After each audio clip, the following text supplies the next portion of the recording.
sono un orfano da 50 anni e sono scesi in campo affinché si possa fare qualcosa contro i femminicidi.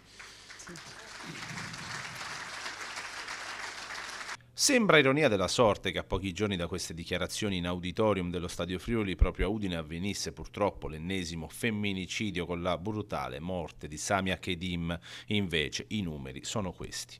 Andrea Carnevale è un ex campione di calcio, un dirigente realizzato, ma da quando aveva 14 anni convive con il dramma familiare della morte della mamma per mano del padre. La lotta contro i femminicidi resta, ma evidentemente in 50 anni non si sono registrati grandissimi passi in avanti e soffrono quelli che restano, come i 3 figli di Samia e Mohamed, come allora Carnevale e i suoi fratelli. L'atto va bene, è brutale, efferato, tutto quello che vuoi, però poi c'è la famiglia, cioè noi eravamo in 7 in famiglia, le conseguenze familiari rimangono. Ad esempio una delle mie sorelle, quando io sono sceso in campo ultimamente e comincia a vedere delle interviste, mi chiama e si arrabbia con me perché ancora ha traumi.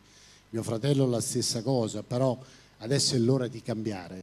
Anche nel caso di Carnevale, il papà, dopo aver ammazzato la mamma con un'accetta, è morto a distanza di anni suicida, una morte che è in qualche modo una liberazione. Lui si è ammalato in Germania. Quando è ritornato a casa abbiamo visto un altro uomo aggressivo, faceva paura, dormiva col coltello sotto al cuscino. Lui ha preso questo mio invito ad andare a fare una visita come se io lo dovessi riportare un altro volta in carcere, quindi dandomi un cazzotto incredibile. Poi è andato sul balcone, si è buttato di testa vicino a me, dopo 2 giorni è morto. Finiva un incubo. Certo. È vero, è morta una persona, non lo auguro a nessuno, e così ho detto meglio così.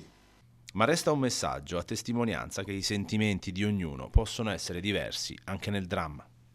Però ecco, volevo dire solo che io non ho mai odiato il padre. Ragazzi, non odiate mai il papà, mai, non si odiano, si abbracciano, bisogna dargli affetto.